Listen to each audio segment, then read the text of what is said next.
Hello, and a big welcome to all of you who listen to this and look at it and at YouTube. Today, I have a woman with me from the other side of the world, from Australia. So, a big welcome to you, Ros Maindok. Thank you. Thank you for having me. It's nice to see you, and it's nice to have this connection to the other side of the world. There's everything is going on all around the world, and I think it's a new thing that people are finding new ways to help the horse. So please tell us about your life, how you get into horses and what you are doing today. Let's hear about it. Okay. Thank you. Thank you again for having me. And yes, you're right. Being able to talk to so many people around the world is just amazing. It's so good. Um, I got into horses as a teenager. I had a horse, but then had children and didn't think much about it. And then when we moved out to the country where we are now, I wanted horses again. But I felt that my skill level was very lacking. Also, I'm a very anxious person, so that also reflects with the horses as well. So, learnt horsemanship skills, which back 20 years ago are a lot different to what they are now. And then I got into the rider biomechanics because I felt that not everything was a horse's fault all the time. Oh, So yeah, because we like to blame. So then I started looking at how I was riding, and even still that I'm very tall. mhm. I'm a very tall person, so how I have to maintain myself on a moving horse is very different to somebody that is shorter and got a different center of mass. So went down that path, and then I was like, I still want to help the horses. So I got into the red light therapy, which was about to 2011, and then it just kept snowballing from there. Just massage, human Bowen, um, the myofascial release, nearly everything that somebody's tried is like, oh yeah, I've had a go at that. Just trying to find all the different nuggets of information that all those amazing teachers have been able to pass on. Saddle fitting, and when Dr. Kerry was doing his ulcers and laterality and things like that, I got to spend the week with him too. So I've had some really great teachers. So Science of Motion, I joined that in 2013, again, because I looked at the way that Jean-Luc, I'm like, you're able to fix this horse, yet all the vet said this was wrong with it. And I was like, this is amazing. So started getting, doing all that. And so that's been about 10 years now. And just keep learning all the time. You think you know something, and then you learn something else. Yeah. It pops up. And as we had a talk about before, I also have background in teaching with teenagers, with cows and things like that. So again, just different skills from different areas. So as a body worker, what I knew from Science of Motion was that really we need to do things in movement, that the horses can do things, but they often do them dysfunctionally, like we do when we perform a task.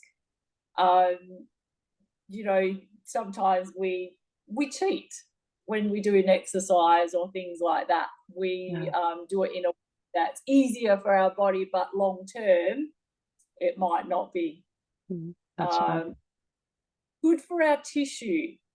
So so what I've tried to put together, I like solving puzzles. Not that you can solve puzzles like this anyway, but you can help people to become aware, to observe, and then try to teach them the skills to be able to help their own horses. So literally to help people improve functional movement in their horses themselves, to maintain and prevent, lameness and soundness issues. That's the goal. But there's a big journey that seems to go with that. Yeah. Yeah. Do you need any equipment for that, or you just use your hand? You're talking about red light and everything. Oh, yeah. So I use my red lights. So that's another whole modality. I use those quite a lot because that's a mechanism that is at a cellular level. So I can use that as an advantage to be able to help with the horses rather than just hands on all the time. But with the movement therapy, it's about sort of learning to understand that a horse that has good conformation can move in a way that they will get tissue degeneration a lot quicker than a horse that has bad conformation but can actually utilize their movement a lot better.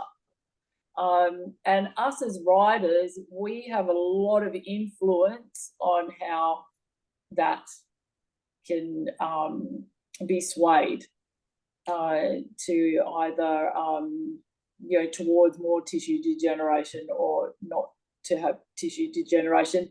And it's about physics and forces and all those sorts of things, and balance, control.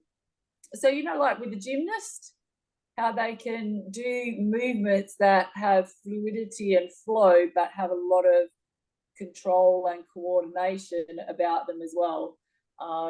So it's teaching people the differences about those sorts of things too, and how that they can help their horses through that way, in hand and riding. Okay, I was just going to ask about that. Is it both from ground and on the horse? Yes, on the horse, Mm. because if you ride the horse, if you can get on, you actually can feel more when you're up on the horse. So the next interesting part, in the part that I've had to go through, because you can learn all the theory in the world, but sometimes it's actually hard to actually do something, because the horses are dynamic beings also. So once you put the person on top of the horse and they're trying to move together, doesn't always happen. So sometimes we have to work with the person as well, because we have our own strengths and dominances, if that makes sense, because horses have their preferred diagonals and legs and things like that they like to use. So and then it's the same with people. We like to do things a certain way. So often when I observe, I'm looking at seeing who's influencing who, as well. Is the rider more of an influence, and does the imbalances come more from the rider, more from the horse, or are they affecting each other equally? And how far, because no one's symmetrical, how far out of balance are either of those beings, the horse and the rider? Yes. So and we look at also the brain engagement side for the horse and for the rider as well. So It's no good if the rider is stressed, and it's not good if the horse is stressed. As like I said, kids at school, you need to be in the classroom to be able to learn. So if your thoughts are not with the horse or within your body, and the horse is thinking about something else, then they can't learn either. And if you're going to do movement therapy to get the proprioception and the sensory feedback, you need them to be not stressed and in their thinking. So yeah, it's fun teaching people how to get to that level. So how do you do? Does people come to you, or you travel around, or how is it working? Um, very very dysfunctionally at the moment. Working sometimes. I've been over to the east of Australia and done some clinics over there. Just like with anything, I will admit that I've had to gain more confidence in myself for going out and explaining these things to people, because sometimes some of it is not what I'd call mainstream. So people are used to doing things in a certain way and being coached in a certain way. And I come along and go, well, actually, that actually is not helping you at all. And so then we have to have that whole conversation of why this is not, and all that sort of stuff. So yes, I had to have that sort of build up that confidence. But I can either do online observations, so videos usually of usually the horse moving freely, because I like to see what it does itself. And then if a person wants a ridden assessment to see what I can see, or the horse on its own. And usually we have a conversation about why the person's asking, and so then sort of unpack it for them from there, and how far they want to go with learning more or less. Depends. So yeah, either online or I can visit. I tend to, as this is evolving more, clinics are better, so that you can actually have a big presentation with slides and visuals, and then have some demo riders so that people can actually see the same words but within different interpretations as you have each horse and rider, because everybody it just turns out different. It's the same type of thing, but it's depending on what that rider's doing and what the horse is doing is on how we have that chat. But it's great for people to see the differences. So that's the way that I see be able to go, is more of like a clinic, and everybody can sort of come together as a community, talk and see. Yeah, it must be good for people as well to know what happens in the horse when you do like this or this, and know it before you train your own horse. I can imagine that. Yes. And once they sort of feel the difference, because sometimes when you're in true balance and coordination and everything's in harmony, it might only be for a couple of steps, but the whole atmosphere changes. It's like you feel that lightness and that spring, and they're like, oh, this is what it's all about. And it's like, yes, you felt it. Good. Good. Sorry. So yes. You were also talking about that you are teaching teenagers. with this. It's fantastic. I think it's a good thing to learn these things when you are young. Yes, actually, what a lot of the teenage stuff that I've been doing is more with cows lately. That sounds really strange, but how I teach people with the horses, I can actually, it's more to do with how you present yourself and your energy with the teenagers, with the cows. I'll often tell them, you know, what's your cow telling you at the moment? Mm. Cow feels safe with you, which in Australia here we have low stress livestock handling. So that's the way that they like people to learn, so that the stock is not as stressed anymore. So those same principles, like what we teach with the horses, I teach with the kids with the cows, and it's really interesting because they see the cows tell them, you know, Yeah, how yeah. it's amazing. So yeah, and they're boys too, not girls that are the teenagers. So, Oh, that's great. but it's yeah.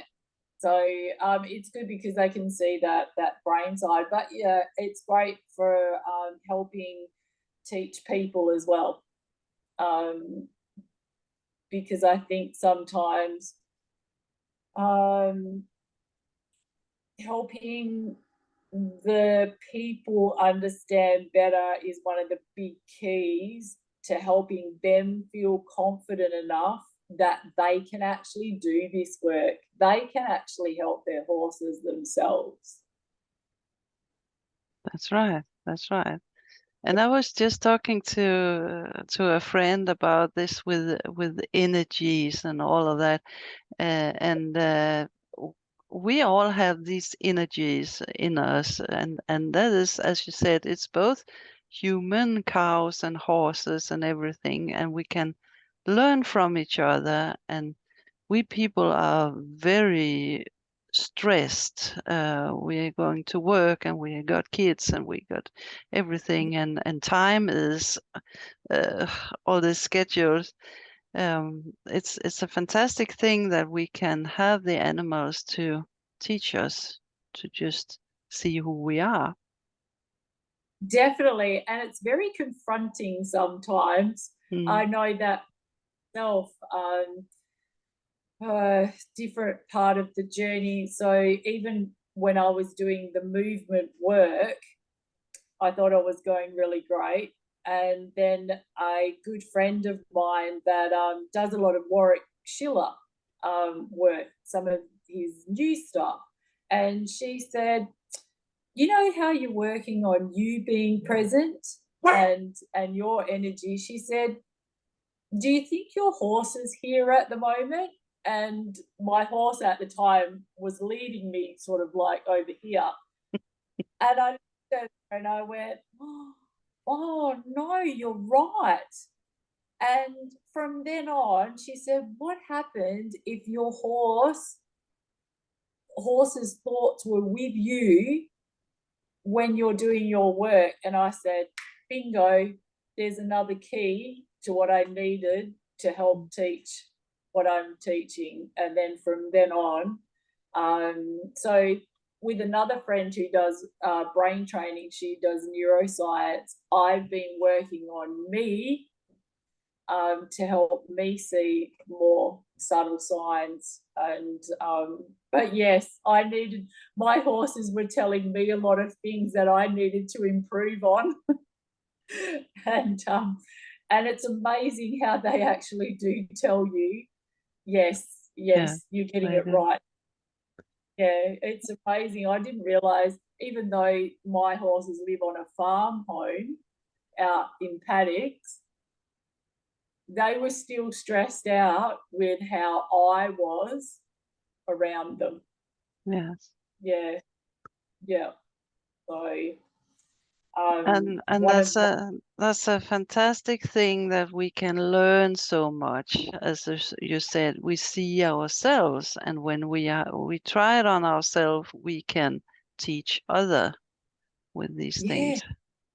we can, and even when we I do a lot of work at the walk with the horses, because most of the time they're already, to do with the physics and forces side of it, they're already moving too far forward for their legs. Also, their back muscles have imbalances that you can help correct from sitting above them to help then everything else move more functionally with what the horse is able to do at the time.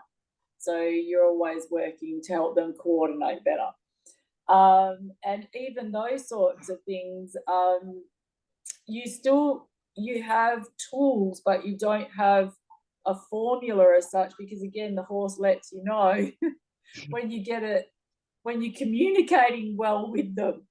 When you're trying too hard and you're too stiff, or you're asking too much and they block you out, or all of a sudden you might just move the tiniest muscle and they move, and the communication is so different. So yeah, always teaching more. And when you really feel that difference in it, you will never go back to the way you did before.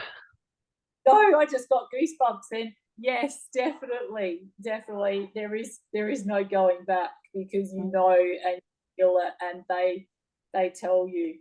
I One horse that I got last year, he was going to be put to sleep. The owner spent lots of money trying to use a medium level dressage horse.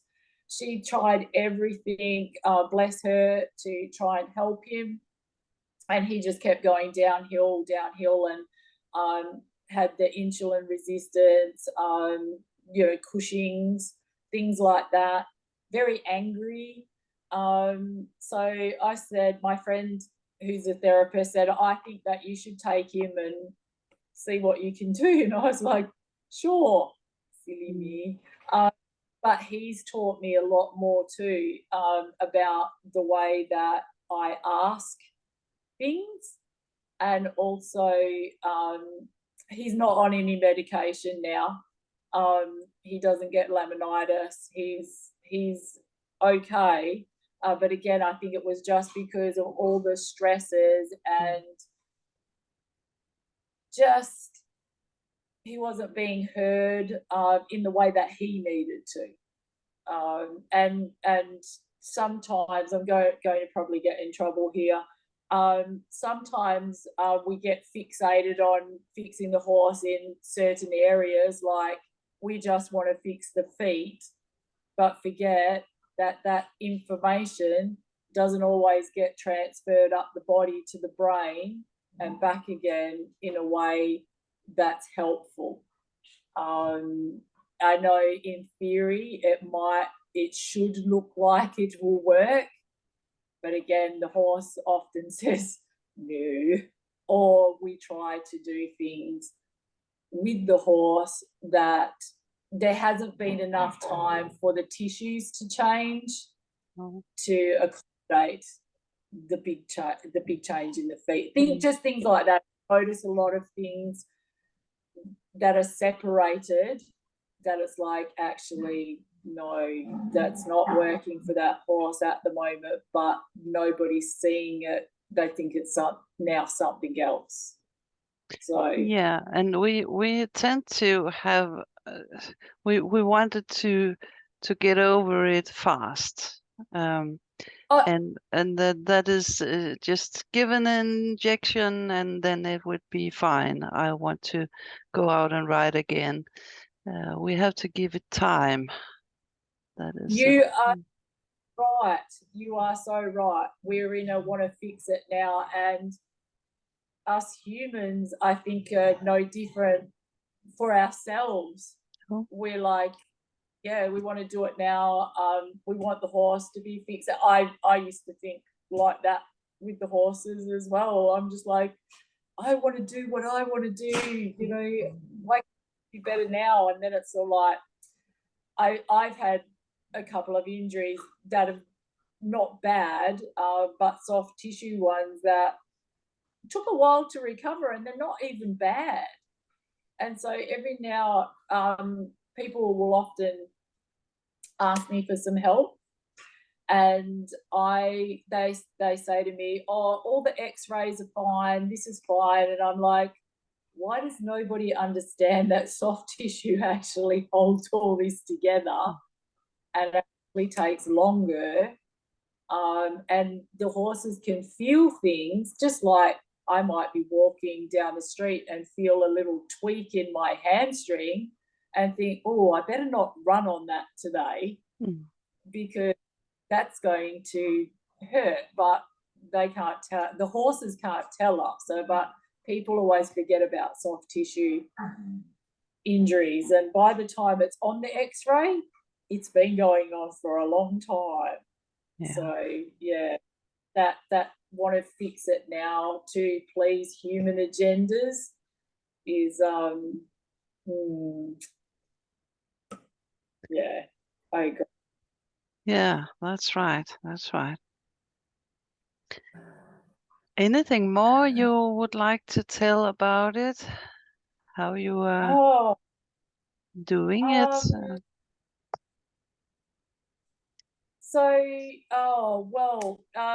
Like most people try to get body work on horses that have static posture troubles, but it makes you feel better, but in the end you really have to look at changing things within movement, because the horses are no different to humans. Is we have particular patterns that our brain has decided this is the way that we do things, so that we don't have to think about it. So they're unconscious movement patterns, which the same for us. They may not be good down the track. We'll end up with arthritises or tendonitis and things like that. So there's an abnormality in the gait of the horse, or movement postures that are already there, that's what ends up causing your lesion. And then you see the gait abnormality, but it's actually always been there. Or the horse will just change it slightly. When I give a demonstration, usually I swing a leg or something around, and then the horse he feels okay. It doesn't look great, but until it doesn't feel okay, and then he will shift himself around to do something else instead. So you have to bring those patterns, even with the horse, back to a conscious level to be able to retrain them slowly, so that they will get the input from the feet, so from the proprioceptors, to be able to go to the brain and then change those movement patterns, so that the horse can take that aboard themselves. So when they go back out in the paddock, that they are moving better, that they're not just held in a certain posture while they're being ridden, and then they go back to doing whatever they want as soon as they get back out in the paddock. We're trying to help them actually change and build a better coordination for themselves. But yes, you need to be able to do that in a more of a conscious brain. So again, back to being in the classroom, as I say, instead of the horse being, thinking about, like things like spooking, or they're disassociated, like the shutdown horse, the spooky horse, all those sorts of things. They need to, be in that that brain. What else can I say? Different things, even like if you are, one of my exercises that I say to people straight away is if you ask your horse to walk forward and you feel its nose go first, or you feel them in your hand, the horse is already in a forward momentum as they've walked off. So you'd rather be able to feel the front feet go first, ultimately the hind feet come first. But if you feel the nose, they're already moving, their upper body is moving too quick for their feet already, and they're only walking. Okay. So, So often, things like that, that's when we're sort of looking at things like the forces versus gravity versus speed. And that's the way that I'll often tell people to slow down. Just slow your horse down, because even they have a natural frequency for what they're able to coordinate themselves at that given time until they become fitter. Not fitter as in cardiovascular fit, but fitter as in, with balance control. So that you always say to people that they're always trying not to face plant. When you're coming down a hill, if you're walking down a hill, and you need to usually slow your legs and use your thighs and not have your upper body forward of your or otherwise it feels like you're traveling too fast forward. So just there's lots of little things like that I look into and try to teach people as we go along, and then depending on what questions they ask and what they already know is to where we can branch off to explain more or in a different way, or might have to wind it back, unpack it even more to teach from a different level again, for the awareness side of it. So yes. There's a lot to learn, really. There is a lot to learn, but just understanding where the tensions are in the horses, how to feel them, how in the rider, what your habits are. My habit was always this, doing this.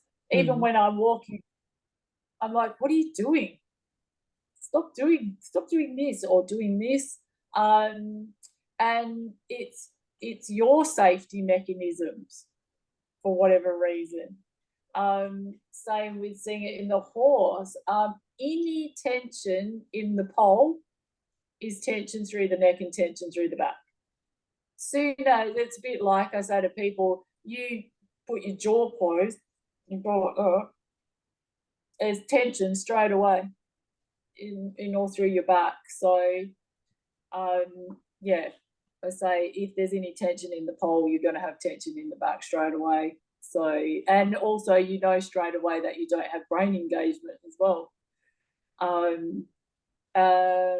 Learning the stress signs in the horses and riders, just about what you do as a person. One clinic I taught, there was a lady, and I looked at her from the side, and she was beautiful. Her feet were underneath her, and if I took that horse out from underneath her, she would land on her feet, not on her bottom. And I was just like, oh, she looks so amazing. And then I went behind her and I went, oh no.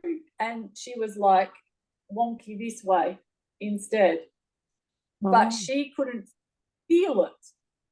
So I took a photo of her and then I showed her. And she was like, oh, wow, I didn't know. But to look at her from the back, one shoulder was out, like pointing out here, one hip was out here. So that was her normal straight. Yeah. Yeah. So it was sort of like that, if she's sitting like that and it's not her horse doing it to her, then she's giving her horse information, and he's trying to balance against her. Say if you put somebody on your shoulders, Mm-hmm. and the person nice and balanced and still is so much easier to walk around with, rather than the person that's trying to, that they don't have their own balance control. No, and as So you said, all people have something. You are we do. not perfect, unfortunately. No, right. But because the soft tissues are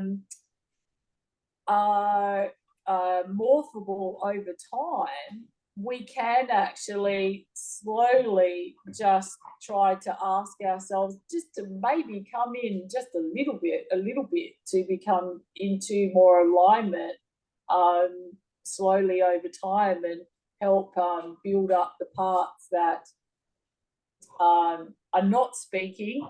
I always tell everybody my left inner thigh, it could not talk to my brain whatsoever. If I asked my inner thigh to make a wall so that the horse couldn't rotate against it, I would be like, I used to have to actually use my whip down there instead as a wall, because my thigh wouldn't talk. I'd be like, turn on muscle, and it'd be like, I can't hear you. But over time, that pathway got stronger and stronger. So now I can actually turn my thigh on, my inner thigh, and it actually works. So there's hope for everybody yet. That that we can. We've just got, again, it's one of those things that has to be in our conscious brain to be able to say, okay, I'm having difficulty here, I need to work on this as a body part, but then bring it back into the whole body part, the whole body, because it's the whole body that's having the conversation, isn't it? So, yeah. Yeah, and as you said, it's a good thing to have somebody to make a video when you're riding, because then you can see it. You can't feel it when you're sitting on the horse, because it's natural for you to sit a little different.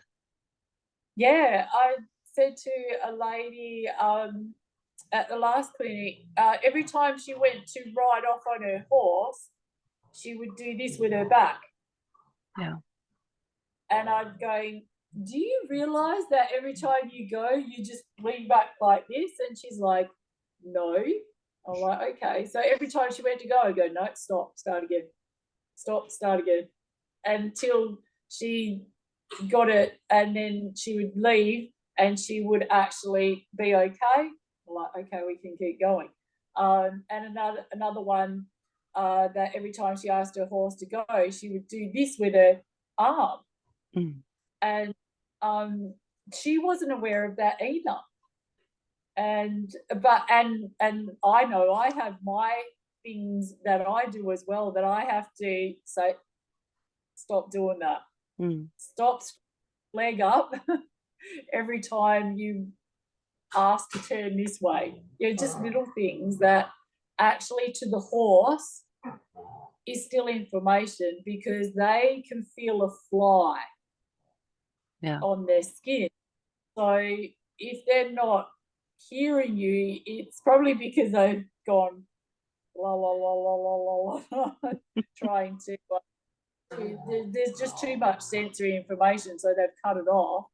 But realistically, we actually do want to have that quiet conversation with them, to be the rider that is speaking without anybody seeing us speaking, to them, that it's just that tiny little shift, and you actually can feel the horse's spine move under you like this. And that moment of that feeling is just, wow, that's so great. And then you get on your other horse and you do the same thing, and they're like, I'm not, he can't hear you. So it's good having different personality horses. Yes, you learn so much. Yeah, what works for one does not work for another.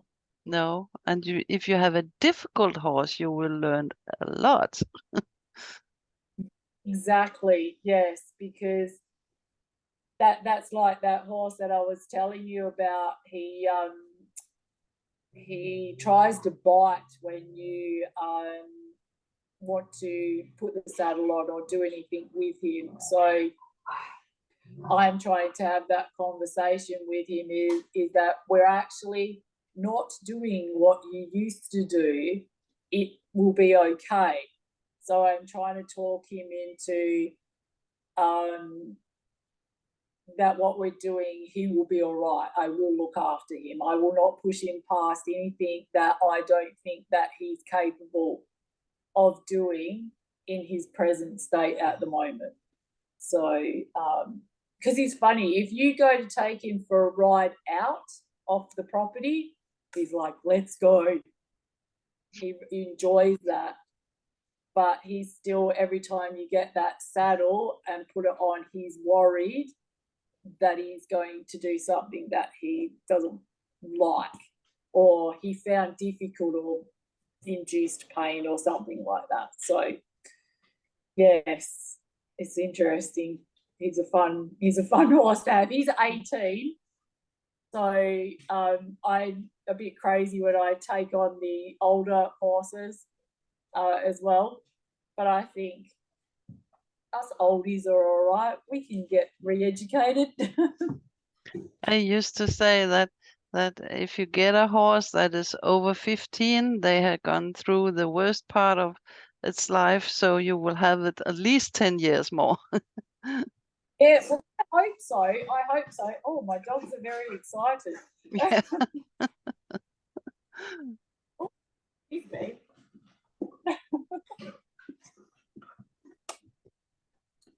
Yeah. I've got Yeah. young Labrador. They've gone now. Wonderful. So if people wants to have your help, where can they find you? They can either usually message me on Facebook with my page, Ros Maindok Equine Functional Solutions. Website, the same, www.equinefunctionalsolutions.com.au. My other page, if no one can remember any of those, is Equine Red Light Therapy. They can find me there too. But yeah, usually that's probably the easiest for anybody that's not in Australia.